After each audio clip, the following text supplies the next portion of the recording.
We have got quite the story for you today. You know about Kanye West. You know, we broke a lot of this, that Kanye West was essentially picked up by paramedics on Monday after suffering a psychotic episode, his doctor says due to dehydration and exhaustion.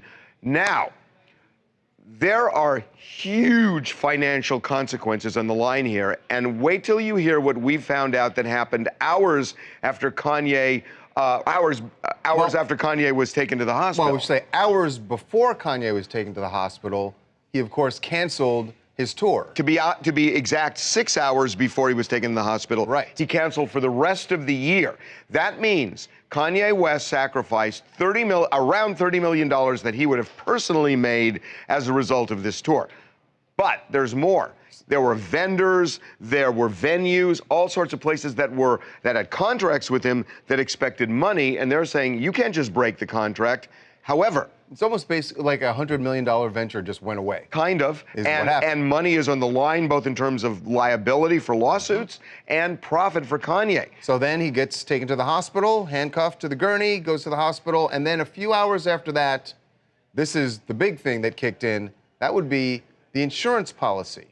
Kanye West had a policy that said, in the event that you become debilitated because of some kind of illness, then we will cover your losses, cover your profits, and that's going to become a huge issue, I think, in this whole saga.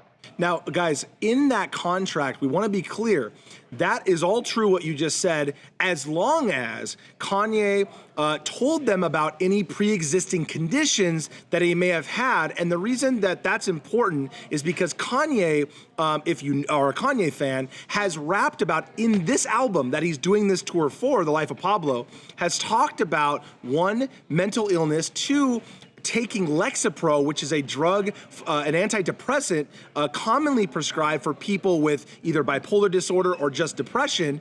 And so as long as he told the insurance company when they were writing this policy about those issues, this is good news for him, that this will cover all of the things you just described. But something complicates this. Something huge complicates this.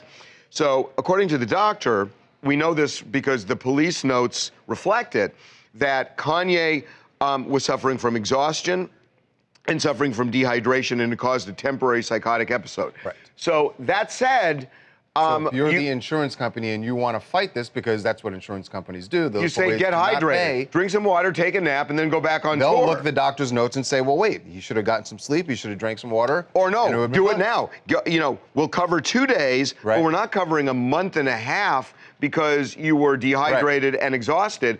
Get sleep, get some water, and then go back on tour. Well, and guys, this is the sad part of this situation, besides the fact that he's in the hospital, which is also sad. But the bad part is that in this case, Kanye then, you're right, if he's just that he's dehydrated, he gets hydrated, he gets some sleep, and then he's fine. For him to cancel 16 shows, he has to prove to the insurance company that this is a long-term illness, that the mental health issue is what caused the sleep deprivation and the dehydration. I disagree. It's not so much that you have to prove it's a long-term illness. You have to prove that it's debilitating for a month and a half, so that all of those cancellations are justified under the insurance policy. But then it becomes a thing where he and his doctors go back and say, look, you have to allow the man time to recover. Yes, could he get on stage next week? But the doctor would say, yeah, if you did that, you'd end up right back here. That's going to be the argument. That's going to be the argument. That's going to be the argument. I agree. It's obvious, though, guys, though, if it's dehydration, it can be treated in 1 day. So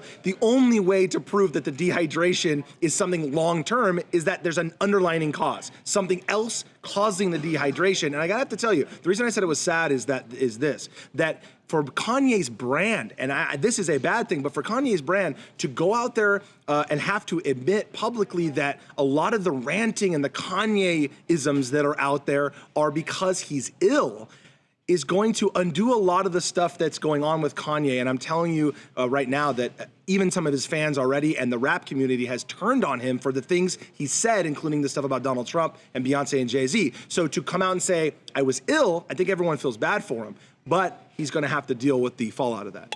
My name is Trevor from Toronto, Ontario, Canada. I think everybody just needs to leave Kanye alone. I think he's been doing way too much for too long. He's stressed out about his mother, the death of his mother. And I think people just need to leave this guy alone, or we're going to have another Amy Winehouse or Prince on our hands. Well, remember, he's the guy that went on tour, Trevor. I mean, he's the one that put himself out there with his albums, with his, release parties, with his concerts. His fashion line also a few months ago. Yeah, so, Kanye has become in fact, more of a public prolific person. guy. That's what he does. And more of a public person than I ever thought in the wake of Kim Kardashian. He's actually become more public. Yeah.